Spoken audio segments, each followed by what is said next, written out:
I thought he was a stripper. The way he stood in the dark, tall, sharp suit, eyes that glowed like sin itself. So I slid a $50 bill into his pocket and whispered, "Private dance, no rules." He didn't blush. He smirked. Then he leaned in, his breath sliding down my neck as he whispered slowly, "Run if you want, sweetheart. It makes my hunt more fun." Turns out he wasn't a stripper. He was the Alpha King, my new boss. And from that night on, I stopped sleeping through the full moon. Welcome to the Silver Curse Stories, besties. This is our first tale on the channel, and it's about to get dark, dirty, and dangerously addictive. Tap like, hit subscribe, and share this with your besties so they can scream with you. Drop a hi in the comments and tell me where you're watching from. Let's see how far our pack reaches. And remember, if you stop halfway through this story, you'll dream about how it ends. The bass shakes the floor, sweat and perfume mix. Lila pushes through the crowd, searching for the dancer her best friend had ordered. Her best friend yells for another drink. It's her best friend's bachelorette night, and Lila's one job is to find the dancer who hadn't shown up yet. Then she saw him, not on stage, not with the crowd. A man stands by the VIP curtain too, still for this chaos, too clean for a club. Dark suit, gold eyes, calm like a storm about to break. Lila decides he must be the stripper. That's the stripper, she told herself. The tequila Lila had consumed earlier gave her a sudden, stupid burst of confidence. She walked right up to him, digging into her clutch. "You're late, handsome," she said. He looked down at her like a question. Lila pulled a crumpled $50 bill from her clutch and slid it into his pocket. Her fingers brushed silk, then steel muscle. "It's private dance, honey, and no rules." The man took a pause, looked confused. The kind of pause that hurts to wait through. Then a slow, dark smile. He catches her wrist. Warm, steady. His voice was smooth metal, deep enough to hum in her ribs. "You sure you can afford me?" She laughs to hide the rush in her chest. "I'm paying in advance." His mouth curves slow. He leans so near the bass fades. With a low, slow bass voice, "Run if you want, sweetheart. It makes the hunt more fun." A voice cuts through the music, security calling him, "Sir."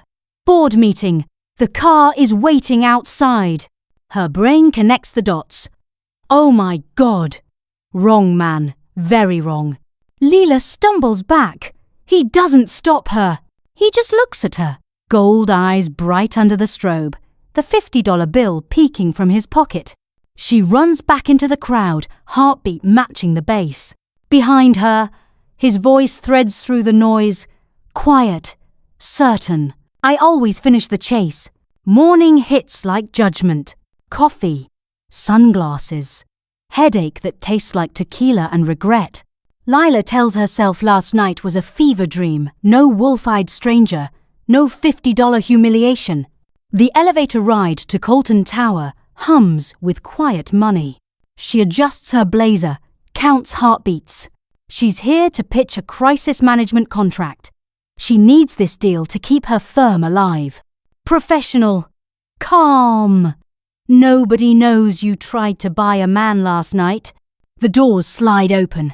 Glass, steel, skyline.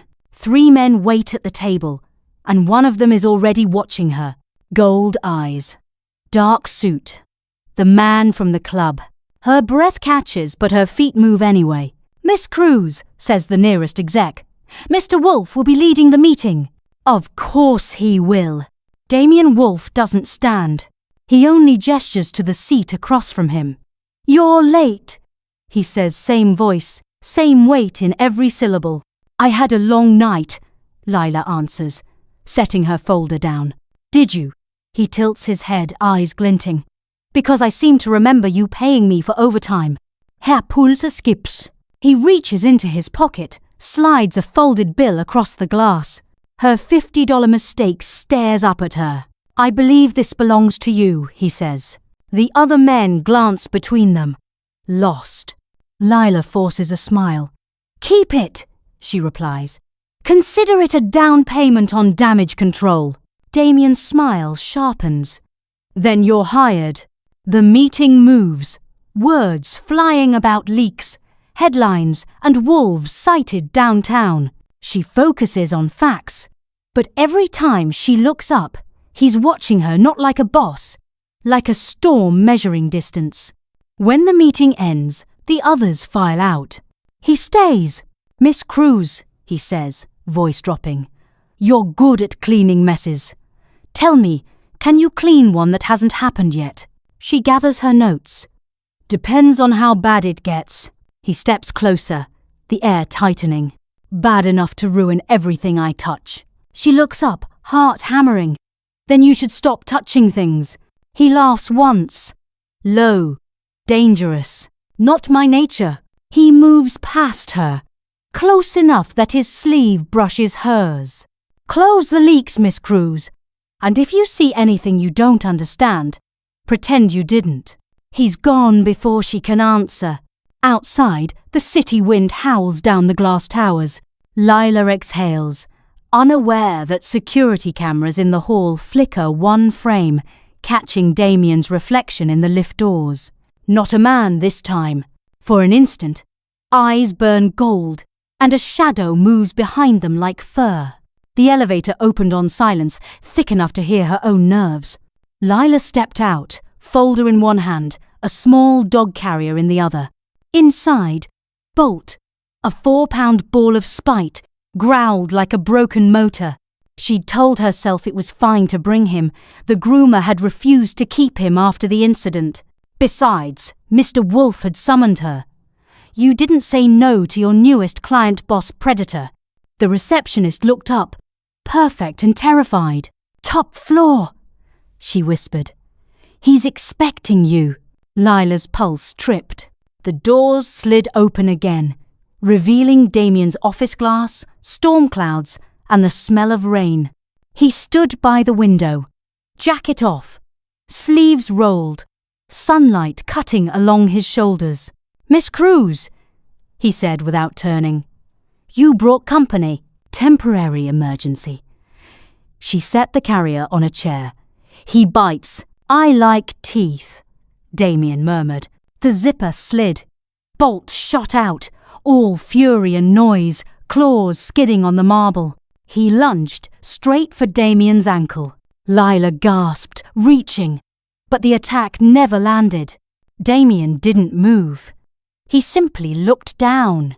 A low sound came from him, half growl, half thunder. Bolt froze mid-snarl. Then, to Lila's disbelief, the tiny beast dropped to the floor and rolled onto his back in surrender. Traitor, she whispered.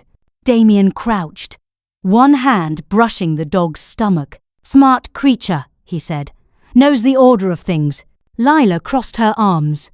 And what order is that? He stood, eyes catching the stormlight, too bright, too gold. Alpha first. Her mouth went dry. You're enjoying this. Immensely. He walked closer, the air tilting toward danger. Tell me, Lila, he said softly, do you always bring your guard dog to meetings, or only when you're afraid of what might happen? She met his gaze. Maybe I just like backup. Then you should keep him close. He brushed past her, reaching for the tablet on his desk. Sign the non-disclosure. She lifted a brow. That's a lot of faith for someone who thinks I'm afraid. Faith? He said. No, instinct. As she signed, Bolt sat perfectly still, eyes on Damien as if waiting for command. When she handed the tablet back, his fingers touched hers, cool, precise, electric. Her breath hitched. You flinch, he said. Why? Static. She lied. Lie better, he whispered. Thunder cracked outside, rattling the glass. Damien turned toward the window, every line of him coiled. For a moment, Lila thought she saw the shadow of something not human flicker across the reflection, broad muzzle, sharp ears, gold eyes burning hotter than lightning. Then the lights flickered. He looked over his shoulder, voice calm but edged with hunger. "Get your dog and go, Miss Cruz." She hesitated. "Did I do something wrong?" "Not yet," he said. "But the moon's coming up." The elevator doors closed between them. Inside the mirrored walls, Lila held the trembling dog and tried not to see what the reflection whispered behind her. Two golden eyes still watching. Morning brings headlines that taste like smoke. The city's heartbeat feels off. Every newsfeed flashes the same headline. Mysterious wolf sightings downtown. Hashtags bloom faster than she can delete them. Lila stares at the screen in her office. She should care about the panic, about the clients calling for statements, but all she can think about is Damien Wolf's voice last night. The moon's coming up. She forces herself back to work. The phone rings. It's him. Conference room. Now, the connection dies. No greeting, no reason. Her pulse trips anyway. When she arrives, the room is half dark. Only the big screens glowing.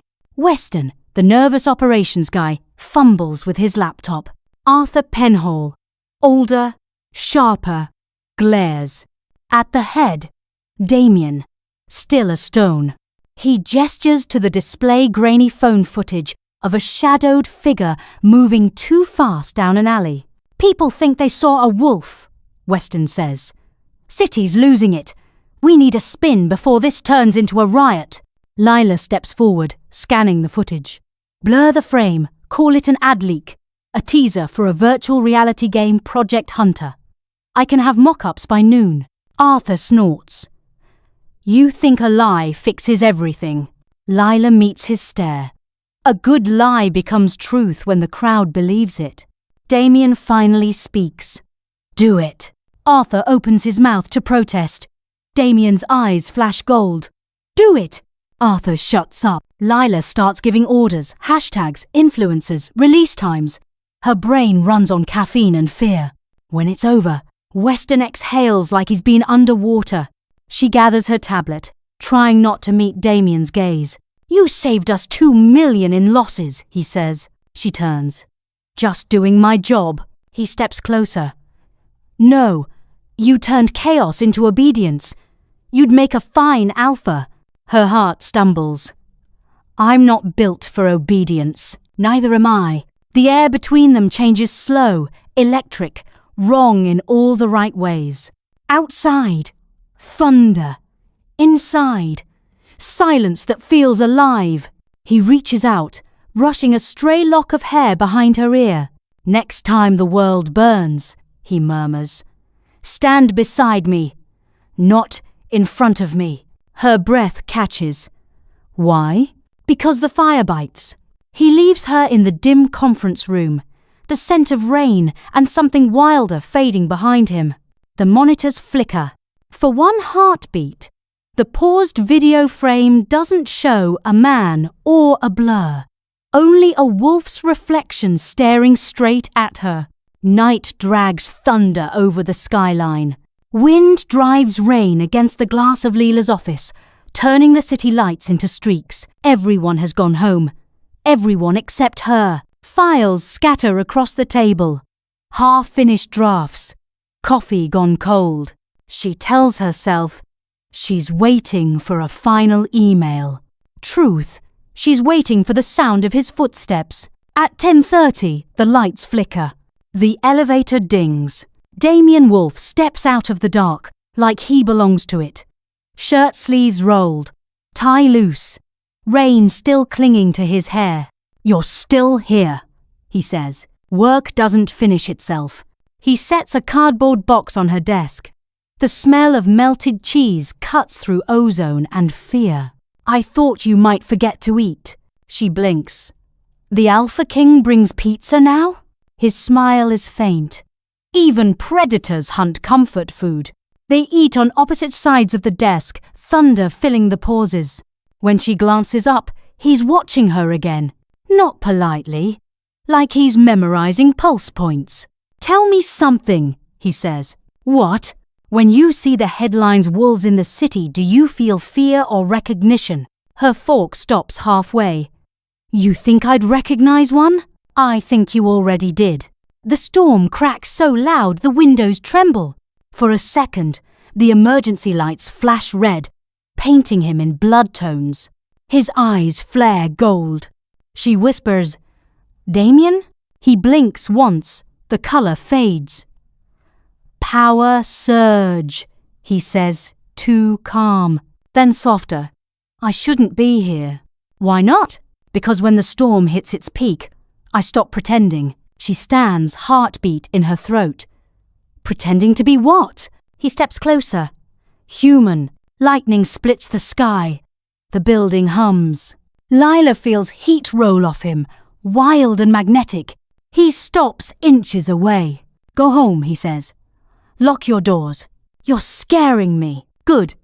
Fear might keep you breathing." He moves to the door, hand on the glass. Behind him, his reflection is wrong again, bigger, edged with fur, eyes like molten metal. "Damien," she breathes. He doesn't turn. "Tomorrow," he says, voice rough. "If I come to the office, don't let me in." The door closes. Thunder swallows the hallway. Lila stands alone, the half-eaten pizza cooling between them, the city shaking around her. Outside, in the flash of lightning, something howls too near, too human. The power's been out for an hour. Rain still needles the windows, lightning rolling like breath across the glass. Lila tries to work by candlelight, pretending she can ignore the noise outside. One knock, then another, too measured to be the storm. She opens the door a few inches. Damien stands there drenched. No umbrella, eyes burning low gold. "You shouldn't be here," she says. He steps inside anyway, water dripping onto her floor. "I told you not to let me in." "Then why knock? To see if you'd listen." He drops a small flash drive on her desk. "Keep that safe," he says.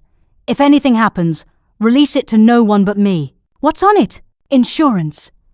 Against myself." Thunder shakes the walls. He moves closer, the air heavy with heat and wet wool. She backs up until the table presses her spine. "Damien, don't say my name like that," he warns softly. "It makes me forget what hour it is." She forces a smile. "You talk like a man in a horror movie. Maybe you're in one." Another flash of lightning. For a heartbeat, his reflection in the window isn't a man. Fur, teeth, eyes bright as fire. "Are you going to tell me what you are?" she whispers. He exhales, long, shaking. "You wouldn't believe me. Try me." He looks past her to the dark glass. "The moon's not full yet, but it's close. When it peaks, I change. When I change, I forget everything that isn't survival." She swallows. "Then you should leave." "I tried." His smile is small, dangerous. You open the door. The storm gives one last growl, and the lights surge back to life. For a second, his pupils narrow like an animal's. He grabs the door handle, knuckles white. "Stay inside, no matter what you hear." He's gone before she can stop him. Outside, the streetlight flickers. In the reflection, Lila thinks she sees two silhouettes now. One man-shaped, one on four legs moving toward the trees. 3 nights later, the city tries to forget the storm. The annual Colton Foundation Gala glitters under chandeliers, people in diamonds, champagne in rivers. Lila stands by the mirrored wall, trying to blend into the noise. Her firm insisted she attend. Crisis management never sleeps. But she can feel eyes on her before she sees him. Damien Wolf in black tie looks like temptation tailored. No gold in his eyes tonight, just the memory of it. He stops beside her, voice smooth. "Didn't I warn you about letting me in? Technically, this is a public event." "Technically," he echoes. "So is a hunt." A tremor runs through her that has nothing to do with fear. The orchestra shifts to a slower song. He offers his hand. Dance, Miss Cruz. Keep everyone guessing who's chasing who. The room spins around them. From the edge of her vision, she notices Arthur Penhall, red-faced, whispering to reporters. Arthur's words slice the music. Your beloved CEO disappears every full moon. Ask him why. Flashbulbs ignite. Damien's smile never moves, but his pulse under her palm feels wrong, too fast, too strong. He leans close. Stay behind me, he says. Security tries to block the cameras. Arthur keeps shouting, waving a silver locket like proof. Monster! Lightning splits the sky outside the glass roof. For one heartbeat, every flash shows Damien's reflection, doubled man and wolf layered together. Lila hears the growl before anyone else does. Low, old, promising ruin. She grips his arm. Don't! He meets her eyes. He drew first blood, then, louder, to the crowd. Enjoy the show. The lights explode. Screams follow. When the emergency lamps flare back to life, Arthur Penhall is gone, and the balcony doors swing open to the rain. Only Lila and the echo of a howl remain.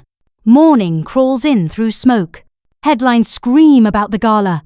CEO disappears. Witness claims wild animal attack. Lila shuts off the television.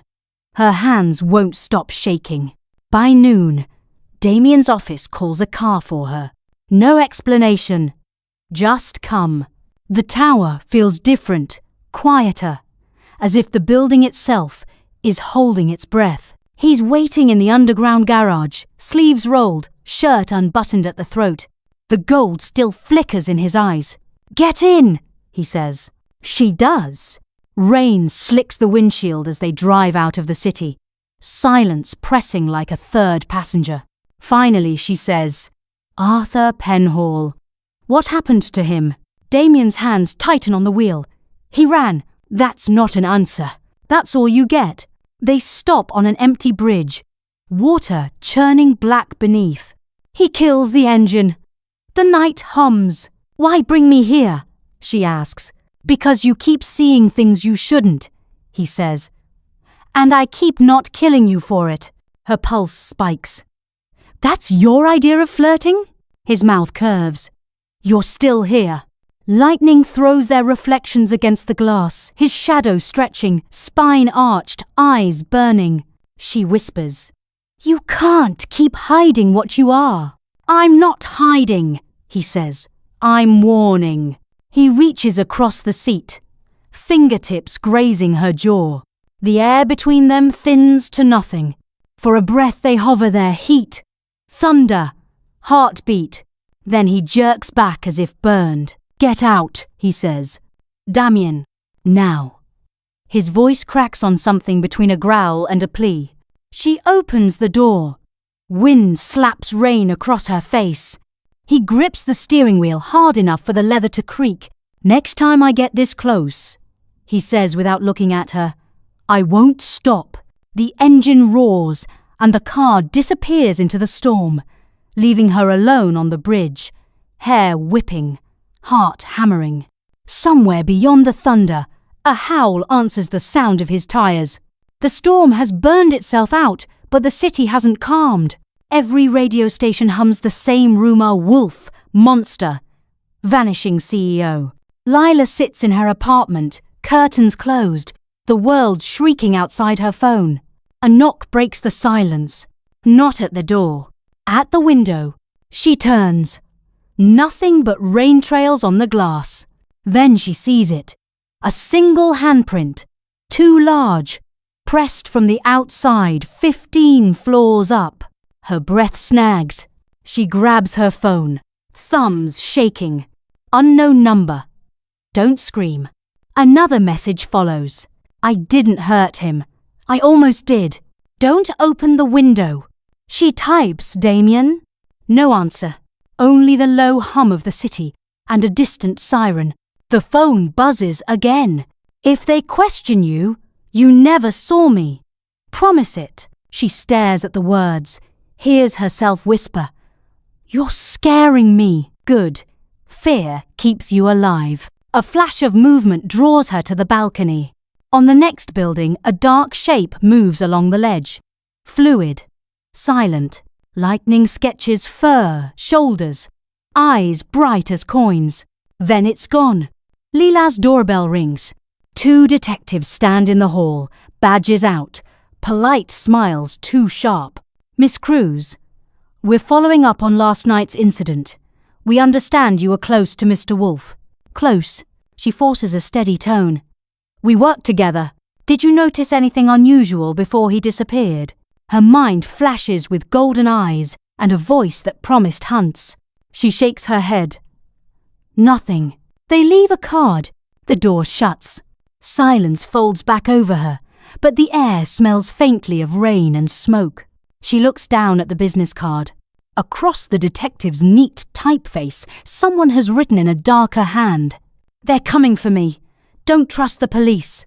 Lila's phone vibrates one last time. Moonrise tomorrow. If I lose control, run. She backs against the wall, staring at the window, where the handprint still gleams faintly in the lamplight. 5 perfect marks, each ending in a shallow groove. Outside, somewhere between siren and wind, a low growl rolls through the city streets.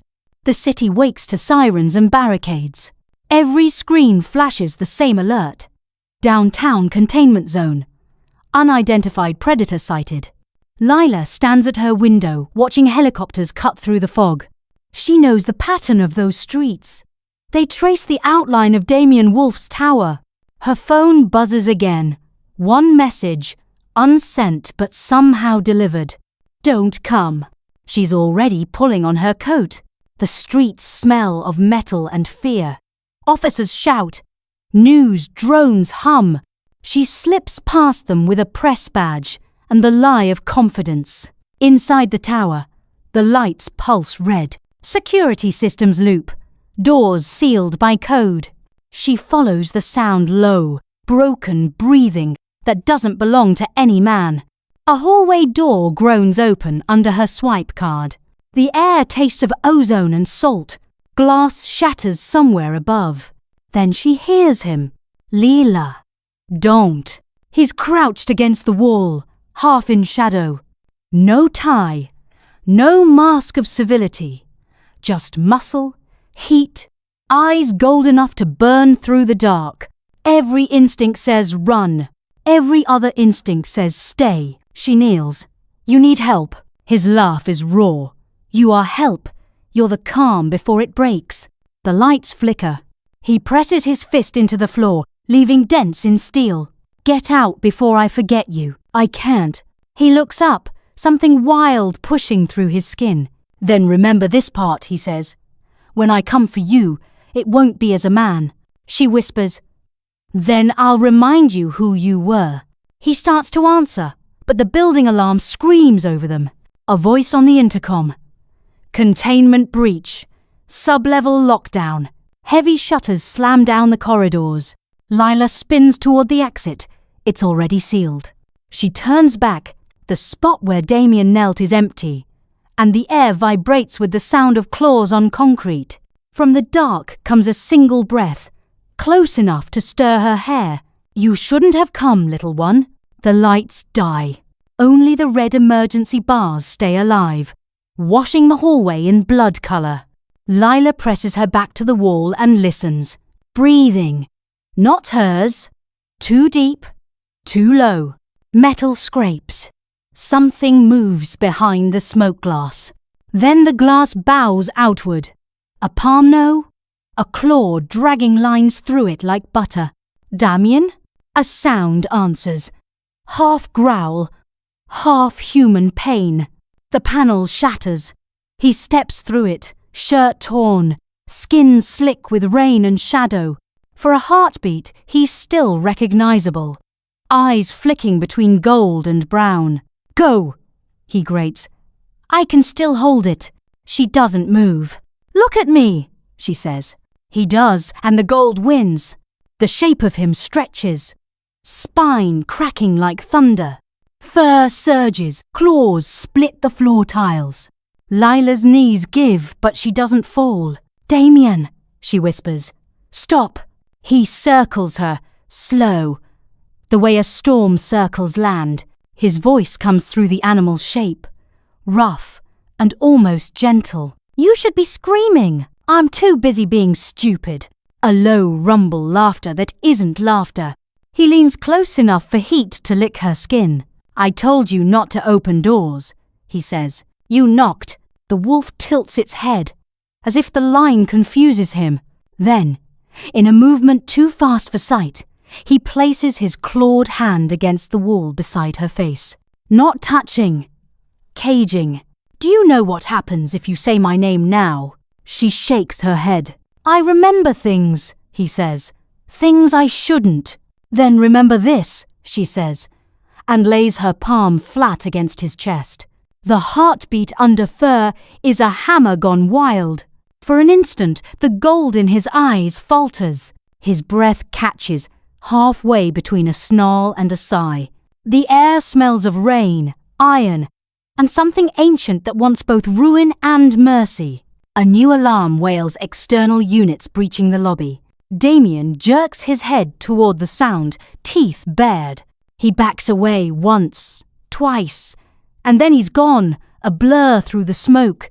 Lila runs to the window. Far below, black shapes in tactical gear flood the street. They aim tranquilizers upward. The wolf lands among them. The first dart glances off fur. The second disappears into the night. A voice over the loudspeaker shouts, "Target engaged." Lila grips the railing, whispering into the wind that still smells like him. "Don't let them take you." A gunshot cracks. The sound echoes all the way up the tower. Then silence. Light hits too hard. Lila opens her eyes to a ceiling she doesn't know, white, cracked, humming faintly with old wiring. The last thing she remembers is the sound of a gunshot and the smell of rain. She sits up. She's on a couch, not a hospital bed. Someone's jacket covers her dark wool, torn at the sleeve. Across the room, a man stands by the sink, washing blood from his hands. He's shirtless, human, alive. "Damien Wolf, you moved me," she says. "You stopped breathing," he answers. "It seemed rude to leave you." She swings her legs off the couch. "They shot you," he shrugs. "Miss the important parts." His tone is calm, but his eyes are wrong bright gold hiding behind brown, like fire behind glass. "Where are we?" "Safe for the hour." "Hour? That's how long the hunters will take to regroup." He tosses her a small first aid kit. "Clean the cut on your arm." "I can manage." "I know. Humor me." She studies him while she wraps gauze. The sunlight catches the edges of his skin, tracing faint marks that look like scars or runes. "Do those hurt?" she asks. "They're not scars," he says. "They're reminders." "Of what?" "Of what happens when I try to be human too long." For a moment the air holds still. He turns, and the look he gives her feels like gravity pull. Warning. Promise. "You saw what I am," he says. "I saw who you are," she replies. That's worse. Outside, a siren wails, distant but growing. Damien reaches for a duffel bag. "They'll come through the east stairwell first," he mutters. "You plan on running?" "Always." She steps in front of him. "Not without me." He stops, inches away. "Lila, if you come with me, you don't get to go back." "Maybe I already didn't." He looks at her for a long beat, then smiles small, resigned, hungry. "Then congratulations," he says. "You just joined the wrong side." The window shatters behind them, trank dart through glass, hissing vapor. He pulls her close, eyes flaring gold. "Hold on," he whispers, and the world goes sideways. Wind, noise, broken light, then nothing but the echo of his heartbeat under her ear. Night again. The road ends in pine and fog. Lila wakes in the passenger seat of a stolen SUV, her head against the window, Damien's coat draped over her. He drives without headlights. His hands are steady. His eyes not human. "Where are we?" she asks. "Off the map," he says. "That's the only place they can't track heat." "Who's they?" "The people who built me into what you saw." The trees swallow the last cell signal. Lila studies the side of his face, the quiet muscle working in his jaw. "You're bleeding again." "Let it. You'll pass out. Then you'll have to drive." She presses a napkin against the wound anyway. He lets her.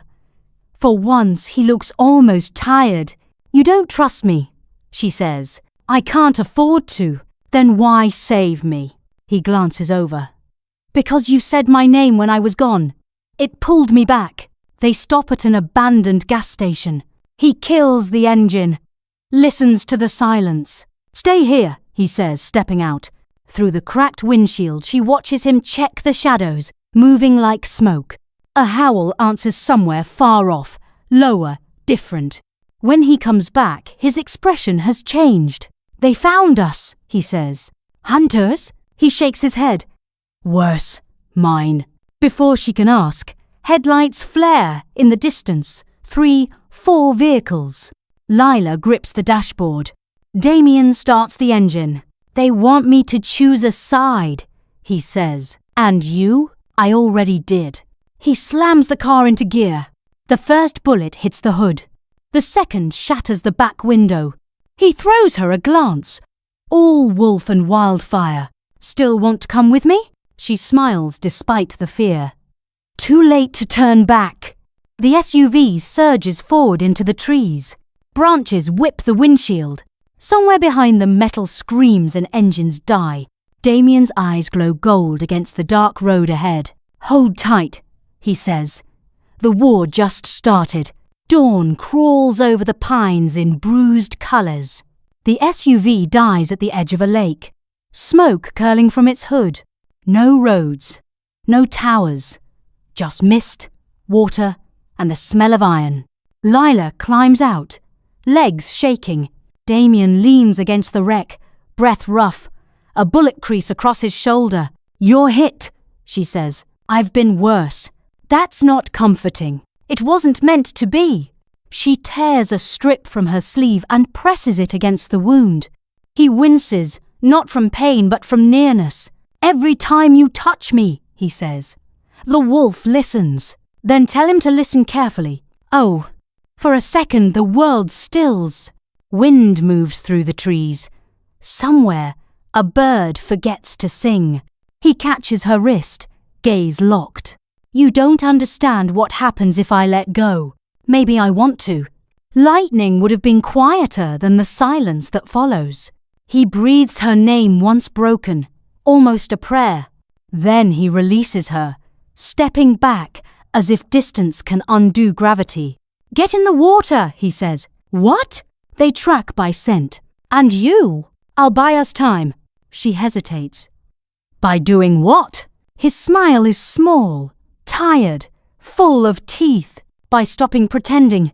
He turns toward the trees. For an instant she sees the change start, shoulders stretching, spine bending, light catching fur that wasn't there a breath ago. Then he's gone into the woods, the sound of his run half thunder, half heartbeat. Lila wades into the lake until the cold steals her breath. Across the water, gunfire cracks. A howl answers, deep enough to shake ripples through the fog. She whispers into the mist, "Come back." No reply. Only the wind and the smell of rain returning.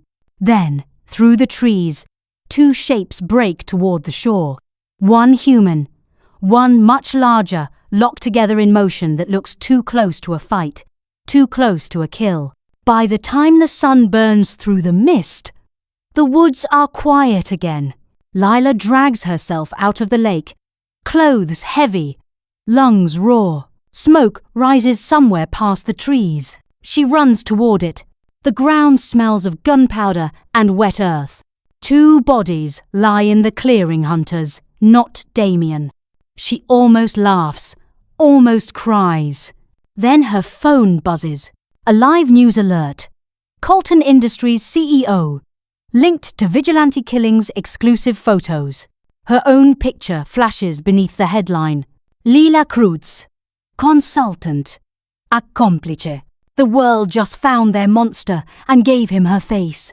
She stares at the screen until the signal dies. Branches crack behind her. Damien steps from the trees, blood on his shirt. Eyes the colour of a storm about to choose sides. They're blaming you, he says. Public loves a witch hunt, she answers. He wipes his hands on a torn sleeve. I told you the fire bites, and I told you I don't scare easy. He studies her. A flicker of a smile ghosting across his mouth. You should, you're trending. She tosses the phone into the mud. Then let them watch. Maybe they'll see who's really hunting who. From somewhere far off, engines growl, convoy moving fast. Damien's head tilts, listening. They'll trace the story to this place. Then we move. Where? You dragged me into your werewolf. I'm not leaving before it's finished. He steps closer, close enough that his shadow covers hers. Careful, he says quietly. When you stand next to the wolf, the world stops knowing which one's which. Good, she whispers. Maybe that's the point. The wind shifts. The convoy engines grow louder. Damien looks toward the sound, eyes flaring gold again. He smiles dark, certain. Showtime. The first helicopter breaks through the clouds, spotlight slicing the trees. Lila reaches for his hand. Then let them come, she says. He squeezes once, claws just starting to edge through his skin. Just remember, little one, he murmurs. Hunters bleed too. The floodlight hits them white, blinding, then vanishes as something knocks the helicopter from the sky. Smoke still rains from the sky. The downed helicopter burns in pieces across the clearing. Wind carries sirens from far below. Lila and Damien move through the trees until the smoke thins and a concrete bunker rises from the earth. Inside, maps, weapons, an old radio, and the hum of machines older than either of them. This is where it started, Damien says. Where they turned wolves into weapons. Lila traces the scars on the wall.